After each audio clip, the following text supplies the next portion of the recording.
We're here at the European Business Summit, and the report from the EBS is Who Cares, Who Dares? It was authored by INSEAD and in particular by the eLab team led by Bruno Lanvin and Nils Fonstad. The report is basically saying there's a skills issue in Europe. Can you briefly say what is the crux of the issue? Already for some time, businesses in Europe and government to some extent have been identifying a skills crunch. That is, Europe has ceased to have the means of its ambitions when it comes to skills in areas like engineering, IT, technical, scientific skills. This pre-existed the crisis. The crisis is making it even more serious, but also gives opportunities to address it in an innovative and imaginative way. And there's a 6-point plan basically calling for action. So this is quite important for the conference itself, that it's not just essentially a talking shop. You're trying to get some action related to this. That's right, and one of the things that we do is we've created this skills pyramid that really identifies 3 tiers of skills that are important to enable Europe to be more competitive. And so we go beyond traditional skills that are looked at, basic literacy and math skills. Those are the tier 1 skills. Tier 2 skills are around occupations. Those 2 tiers are already well understood. We add to that by including a 3rd tier, which we call the global knowledge economy talents. And those, I think one of the reasons why the Commissioner was so enthusiastic about this report is that we really are helping define what exactly are the skills that are necessary for Europe to remain competitive. And it's those top tier skills are the ones you say are lacking within Europe. Europe gets a C. What we do with the skills pyramid is we've graded the European countries along with Singapore, United States, other competing countries. And when you look at this set of 42 countries, the European Union gets a C in that 3rd category. There are some countries that still do very well, though, the Scandinavian countries, because we've seen this in the innovation reports as well. They are champions. That is, when we look at e-readiness, competitiveness, for instance, as the World Economic Forum defines it, if we look at ability to generate good people from the secondary and tertiary education sectors, we have top competitors like Singapore, but immediately after that, we have countries like Belgium also. So it's not just limited to Scandinavian countries, but clearly there is a source of best practices that is just begging to be expanded and taken advantage of. So the fact that it's not all gloomy should trigger some action at the European level. But one thing we discovered in putting this study together is that most of the lessons we have identified for Europe can indeed be applied to many other parts of the world. So how does Europe compare to the US and Asia, North America and Asia? Well, it depends on which of the tiers you're looking at. So you can look at the complete skills pyramid and you'll see the rankings, or you can look at it by the separate tiers. So one of the things that we've done, one of the things that comes out when you grade this set of 42 countries is you see there's actually 2 peaks. There's a set of countries that grade very high on the skills pyramid, and there's another set that grade very low. And so Rudy Thomas, the CEO of FEB, noted that actually those that are in the low end actually represent an opportunity for reskilling. And it's important for Europe as a whole to not forget that lower half, because especially with some of the recommendations that we make, such as making immigration and mobility easier, these issues become the issues of everyone. This is essentially the search for talent, global talent. The process that Singapore is going through right now in trying to encourage foreign talent to come to its shores. But within Asia as well, you get such a disparity between, say, Singapore and some of the developing countries. This is a problem the European Commission in particular is very well aware of.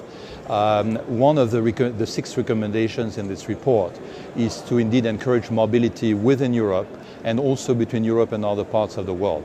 So clearly Singapore is a place where these issues have been at the forefront of discussions, thinking and action for a long time. Abu Dhabi is another place where reliance on external and importing talents has been both an opportunity and a challenge for quite some time. One of the lessons that we can draw from the crisis is that, of course, the pressure is very high on enterprises to shed people, to reduce the workforce.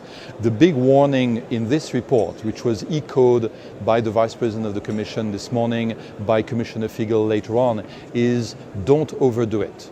Don't let your skilled people go, because there is a global war on talent. This war will increase when recovery happens, and if you let your good people go, it will be much more expensive for you and much more difficult to get back on track with your competitors. And this is true not only for companies, it is true also for national economies. Just briefly on the action items, are you calling for, say, girls to get more science training? You're calling for e-learning and so on. What would you say are the key items from that list? Well, first, the purpose of the report was not to make recommendations, was to start from existing problems and see how they could be addressed concretely. There are probably millions of other good measures that could be considered, but those won't happen to relate to specific issues. One of the specific issues in Europe is that when we see the gender gap diminishing in many areas, for instance in political representation, in the media, in a number of areas, we see it broadening in things like technical learning, scientific learning, studies, which is a paradox. And of course, the interesting question is why? Why are girls less interested in scientific studies than they were 5 years or 10 years ago in Europe? And the answer is twofold. First, they don't consider those careers as particularly exciting. And second, they have a perception that the glass ceiling may be stronger in those sectors than in others. Clearly, it is up to the business sector to fight those perceptions. And maybe they are more than perceptions. Maybe there's a reality that also needs to be addressed. So this recommendation to get more girls into scientific studies is actually addressed largely to the business sector, saying prove to these young girls that indeed they are not making the wrong choice if they go to scientific studies. The European Commission has already established a strong knowledge agenda with the Lisbon Agenda and the Lisbon Strategy, and clearly this goes along the lines which are mentioned in this report. What is very important is, as Commissioner Figel was mentioning a few hours ago, not to waste this crisis. A crisis is very expensive, it's very painful. Let's not waste it. It can be an opportunity as well. And if this agenda can be focused around a certain number of themes like those 6 actions suggest, then this time will not have been lost. One of the other key purposes of this report is INSEAD's in a very privileged position to bridge 3 key stakeholders that are involved in this challenge: universities, the government, and business.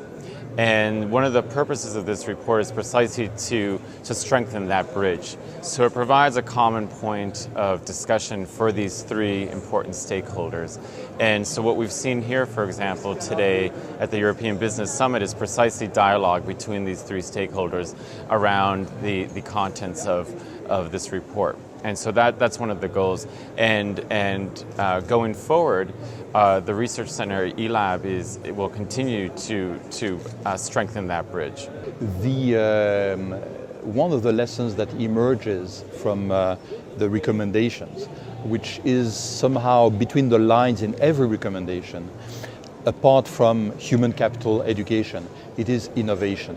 That is, if older economies, like most European economies are, want to take advantage of the fact that they've had universities for 900 years, they have had research centers for so many years, etc., and still don't have the entrepreneurship drive that other parts of the world, like the US, have, they have to focus on innovation. They have to find the ways by which they can retain value based on brains.